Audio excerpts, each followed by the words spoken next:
We are well over 100,000 deaths in America from the coronavirus. States are struggling to reopen. The president's battles with the media and with the Biden camp continue. There's a lot going on. Let us pray and then let us act. I'm Randall Terry. This is Voice of Resistance.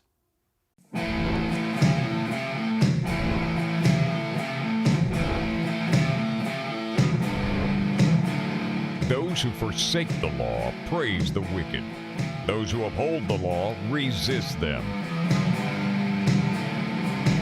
Welcome to the Voice of Resistance. Welcome to the broadcast, friend. As we begin tonight's program, I have a special prayer request for you. I'm asking you to remember Rush Limbaugh in your daily prayers, maybe many times a day. Rush is fighting for his life. And if God does not intervene, or if these drugs that he's taking do not do the trick, he will not be with us for much longer. I have a personal debt of gratitude to Rush. Years ago, when I was in international news, Rush would cover our activities from time to time, and I called him once saying, hey, I'd like to talk to you. He got back to me immediately and gave me really sound advice on how to launch my nationally syndicated radio show, which I did. And he even referred to that conversation in one of his books. In my opinion, now remember, I've been broadcasting for 30 years, more than 30 years. And I've been the subject of news coverage for 35 years. In my opinion, Rush Limbaugh is the greatest broadcaster in my lifetime. He is a genius when it comes to analysis. He is a genius when it comes to predicting what people will do, both in the left wing, in the right wing, and then middle America. He is a profound thinker, and I have been praying for him. I have been grieving for him. On his program a couple of days ago, he talked very bluntly about the fact that the type of cancer he's fighting, most people in the medical community that he's dealing with can't believe that he's alive. And he has been taking some experimental protocols, the first of which was not experimental. They thought that they were going to win against this cancer, and he is part of a very small percentage of people that it had no impact whatsoever. So now they've moved on to experimental treatments. And what he said in so many words was every day he wakes up, he just thanks God that he's alive and that he is fighting for days and weeks and maybe months to be here. So I am asking you as a fellow believer to pray for him to be healed. He is an invaluable voice for the country. He has done so much good for the country. When President Trump gave him the Freedom Award, I forget the exact name of the medal, but when President Trump gave him that medal, I was so happy for Rush, and I really believe that he deserved it.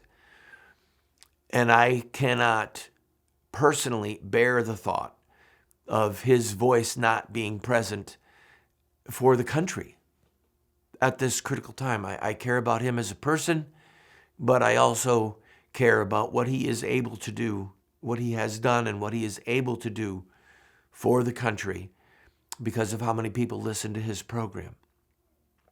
So I don't know the theology of this. Forgive me if I'm way off base, but, I prayed, Lord, I'll give up a day. If you could add a day to his life, I'll give up one of mine at the end. And, maybe God would hear that prayer if a whole bunch of us prayed it. God, please extend the life of this man. Please, Jesus. All right, I'm going to take an early break here, get myself together. We're going to talk about what's in the news and how you and I can affect the course of the country. Please don't go away. Welcome back, friend. I have spent the better part of my adult life not just fighting for the unborn on the front lines, leading a massive protest movement, but I've spent many years of my life leading people, recruiting people, training people how to have their voice be heard, how they can have an impact. And I know that there are times on this program when it almost feels like I degenerate to just, you've got to vote. Listen to me. There's more than just voting. There are things that you can do. There are actions that you can take to drive the debate forward. The only question is whether or not you are willing to risk your reputation, whether or not you are willing to offend people. Because if you are, if you value truth more than you value your own reputation, then you can have a massive impact. The President of the United States is a flawed man. Many people would argue a heavily flawed man. Some of the never-Trumpers who came out against him early on and are still secretly against him don't like him because of his personal ethics, his multiple marriages, his philandering, his bombastic personality, his overstatement. Some people would say his arrogance. It's not about that, friends. The presidency is about policy. It's about policy. Now, why am I saying this? If Hillary Clinton had become the president of the United States, think of the Supreme Court justices that she would have put on the court. Think of her economic policies. Do you think she would have gotten us out of NAFTA or gotten a new trade deal with NAFTA or with China? Do you think that she would be leading the charge to get American jobs back to America? Former American manufacturing jobs? No, of course not. She'd have gone on with what she was doing. Thank God we have President Trump. And he's a fighter. And he's willing to take it on the chin. He's willing to take the fight to the enemy, to the press. He has not relented. Once he realized that they had it in for him, he's never flinched. He's never backed down. He's never adopted a different policy stance to placate them. He's never adapted to the terms of their debate. He just keeps fighting and fighting. Now, how does this impact you? Well, President Trump's reputation as a man was all but destroyed by people who said that he was colluding with the Russians to steal an election. We now know that this was a complete farce, Operation Hurricane, or Crossfire Hurricane, that was done by the Obama administration with Obama's knowledge, people inside the FBI, inside the CIA, inside of the Justice Department.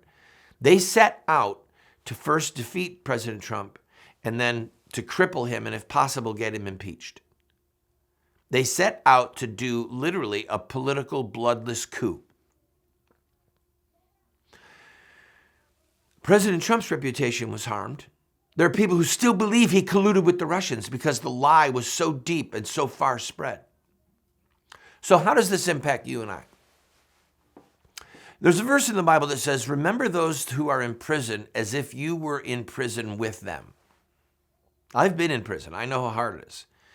And when I was there, I was thinking, I just wish that people could feel what I'm feeling, that they could know what I know, see what I see.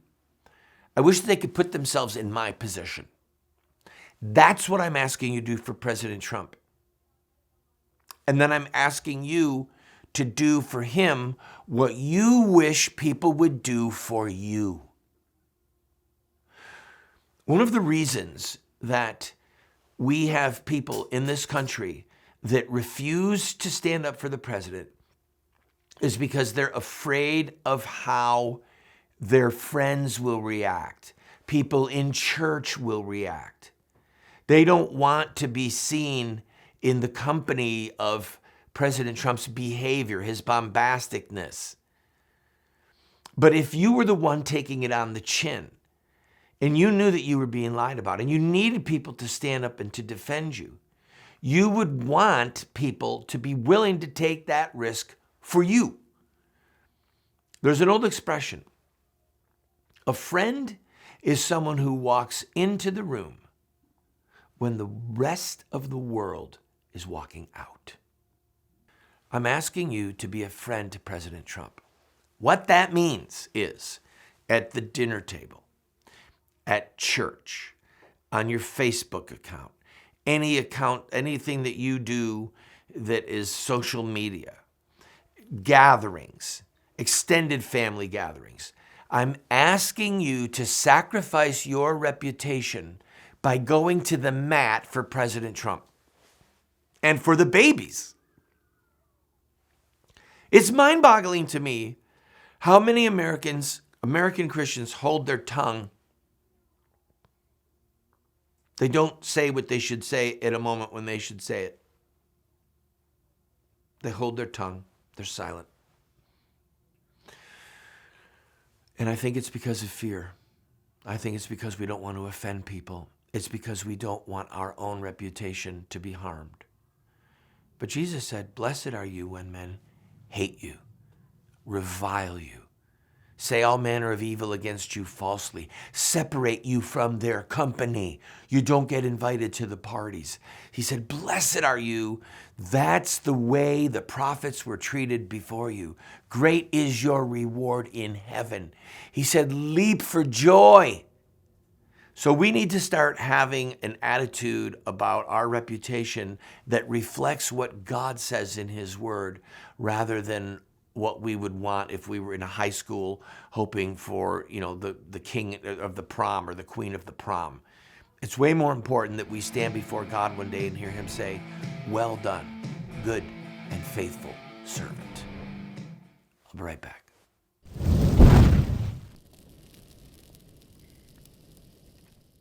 Welcome back, friend. I hate death. Most of us do. And I have figured out a way, after a lot of consideration, how we can have 0 deaths in automobile accidents on the interstate. Shut down the interstate. Don't let anyone drive at high speeds. I've also figured out a way to have no pedestrian automobile accidents that are fatal. People do get hit by cars every once in a while. You ready? Get rid of all cars. Just get rid of them. Then no one is going to die by getting hit by a car. No one will die in a high-speed accident on the interstate. No one will die in a low-speed accident on a city street. But I'm going to go further. Swimming deaths. I detest when I hear of somebody dying because they were swimming in some freakish accident or water accident. A boat is capsized. Someone wasn't wearing their life vest. There's a simple way to deal with it so that we never again fear anybody drowning. Close all public beaches. Get rid of all pools. Don't allow any depth of water in which somebody could drown. What do you think? It would work. Be honest, it would work. The problem is this. In order to take away all risk, you also have to take away all freedom. You have to make it so that people literally don't get to choose what to do for their own good. For your own good. We're going to eliminate all cars, and we're going to eliminate all pools, and we're going to close all public beaches for your safety, because we don't want you to die. We don't even want the risk, the chance of you dying. So here we are in the middle of this coronavirus crisis, and the wave of fear that swept over was real. The deaths in Italy were real. The deaths in China were real. The deaths that have happened here are real.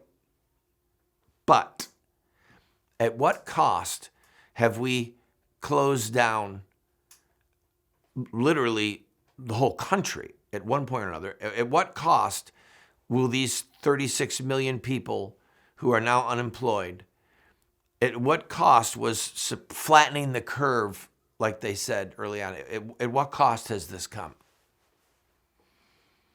Church services are still closed all over the country. The ones that are opening look like a freak show because of how they have people stand or sit. No sporting is committed to opening so far. No major league sporting events. I'm not a big fan. I used to be when I was a kid, when I was a younger man. It doesn't hold that much interest for me right now, partly because of my age. I'm trying to get as much done as I can while I still have time on this earth. Nevertheless, it's an important element of a lot of people's lives, and it's a huge part of the American economy. Are they going to come back? Well, no, because people cheer and they spit and the spit flies out. Well, can adults make adult decisions? Can they say we'll wear a mask? Can they say, I know that if I go and somebody doesn't wear their mask and their spit hits me and they've got the coronavirus, I might get it? Can we be allowed to take risks, whether it's for haircuts or tattoos or for sporting events or for church services? Can we be allowed to take the risk of driving our car on the interstate, even though we know that every day in America there are fatalities? Every day in America there are fatalities on the interstate. And we know this. And most of us get in our cars and use the interstate multiple times a month.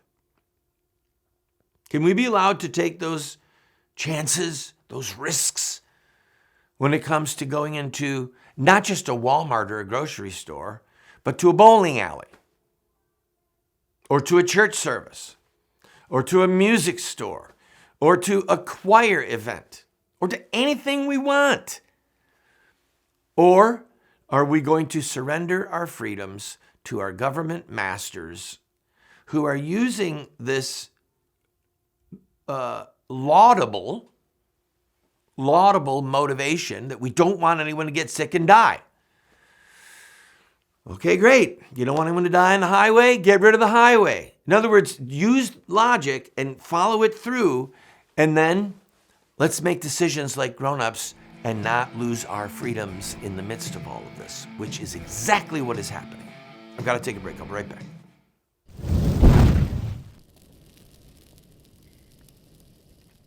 Welcome back, friend. President Trump's polling numbers are fluctuating pretty intensely. There are polls that are out there right now that show that Biden could win some key swing states like Pennsylvania, Wisconsin, even possibly Arizona. This is unthinkable. But there is actually some evil genius that's going on with the Democrats right now. You know what it is? Keep Biden in the basement.